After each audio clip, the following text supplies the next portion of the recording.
Continuing on. Mr. Jem, Reverend Sykes demurred, this ain't a polite thing for little ladies to hear. She doesn't know what we're talking about, said Jem. Scout, this is too old for you, ain't it? It most certainly is not. I know every word you're saying. Perhaps I was too convincing, because Jem hushed and never discussed the subject again. So there's a piece there you could analyze. Is Scout being truthful? Does she actually know what they're talking about, or is she just saying it because that's what kids do? Yeah, I don't know. All right, 280. What time is it, Reverend? He asked. Getting on toward 8. I looked down and saw Atticus strolling around with his hands in his pockets. He made a tour of the windows, then walked by the railing over to the jury box. He looked in it, inspected Judge Taylor on his throne, then went back to where he started. I caught his eye and waved to him. He acknowledged my salute with a nod and resumed his tour. Mr. Gilmer was standing at the windows talking to Mr. Underwood. Bert, the court reporter, was chain-smoking. He sat back with his feet on the table. That could be a historical note. It's kind of a weak one, to be completely honest. Obviously, you're not allowed to smoke inside, like any. But, well, maybe in Alabama. I don't know. Maybe we'd have to look into that. Many places you can't smoke inside. It depends on the state, depends on the legality of the situation. So that could be kind of a weak historical note that they were able to smoke whilst this was all taking place. But the officers of the court, the ones present, Atticus, Mr. Gilmer, Judge Taylor sound asleep, and Bert, were the only ones whose behavior seemed normal. I'd never seen a packed courtroom so still. Sometimes a baby would cry out fretfully, and a child would scurry out, but the grown people sat as if they were in church. In the balcony, the Negroes sat and stood around us with biblical patience. The old courthouse clock suffered its preliminary strain and struck the hour, 8 deafening bongs that shook our bones. When it bonged 11 times, I was past feeling. Tired from fighting sleep, I allowed myself a short nap against Reverend Sykes' comfortable arm and shoulder. So it bongs 11 times, of course. A clock is going to make as many chimes or bongs as that hour. So it just hit 11 o'clock. So I think that they had already been out half an hour when the kids arrived. And now it's 3 hours later, so they've been out about 3.5 hours deliberating this case. I jerked awake and made an honest effort to remain so by looking down and concentrating on the heads below. There were 16 bald ones, 14 men that could pass for redheads, 40 heads varying between brown and black, and I remember something Jim had once explained to me when he went through a brief period of psychical research. He said that if enough people, a stadium full, maybe, were to concentrate on one thing, such as setting a tree afire in the woods, the tree would ignite of its own accord. I toyed with the idea of asking everyone below to concentrate on setting Tom Robinson free, but thought if they were as tired as I, it wouldn't work. So obviously this is some belief that Jem has that if everybody attempts to make something happen with their minds, it can actually work. You may believe in something like that, or maybe you've tried, if you've seen the film Matilda, which is of course old for you at this point. If you ever tried to move anything with your mind, that's sort of what she's referring to, but with a large congregation of individuals doing it. I chuckled earlier too because it said that there were 14 men that could pass for redheads, and I think that is disproportionately high. I think red hair is the least common in society. Not that that has any context or relation to what we're talking about right now, it just was interesting to me. Continuing on. Dill was sound asleep, his head on Jem's shoulder, and Jem was quiet. Ain't it a long time, I asked him. Sure is, Scout, he said happily. Well, from the way you put it, it'd just take 5 minutes. Jem raised his eyebrows. There are things you don't understand, he said, and I was too weary to argue. Now, Jem's happy they've been out a long time. And you know why? I assume. But I must have been reasonably awake, or I would not have received the impression that was creeping into me. It was not unlike one I had last winter, and I shivered, though the night was hot. The feeling grew until the atmosphere in the courtroom was exactly the same as a cold February morning, when the mockingbirds were still, and the carpenters had stopped hammering on Miss Maudie's new house, and every wood door in the neighborhood was shut as tight as the doors of the Radley place. A deserted, waiting, empty street, and the courtroom was packed with people. A steaming summer night was no different from a winter morning.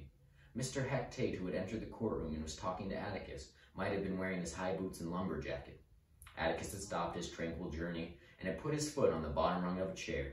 As he listened to what Mr. Tate was saying, he ran his hand slowly up and down his thigh. I expected Mr. Tate to say any minute, "Take him, Mr. Finch." Now, if you don't recall what they're referring to, They're referring to when Atticus shot Tim Johnson. And if you're saying, well, why the heck would they be referring to that? I think you could think about the symbolism that is Tim Johnson, and maybe how that's relevant now. I don't want to explain any more than that because it's over-explaining is, you know, it's like the joke phrasing, like a joke and a frog are the same thing. If you cut it open, you can understand it better, but it kills it. It's the same thing here. I don't want to overanalyze the symbolism because I think it's a lot deeper and more profound if you really think about it yourself, and I think you can. Bottom of 281. What Mr. Tate said, "This court will come to order," in a voice that rang with authority, and the heads below us jerked up. Mr. Tate left the room and returned with Tom Robinson. He steered Tom to his place beside Atticus and stood there. Judge Taylor had roused himself to sudden alertness and was sitting up straight, looking at the empty jury box. What happened after that had a dream-like quality. In a dream, I saw the jury return, moving like underwater swimmers, and Judge Taylor's voice came from far away and was tiny. I saw something only a lawyer's child could be expected to see, could be expected to watch for, and it was like watching Atticus walk into the street, raise a rifle to his shoulder, and pull the trigger, but watching all the time knowing that the gun was empty. A jury never looks at a defendant it has convicted, and when the jury came in, not one of them looked at Tom Robinson. I can stop right there. So as the child of a lawyer, she knows that a jury is never going to look at the man that they've just convicted, right? Because of shame, because of guilt.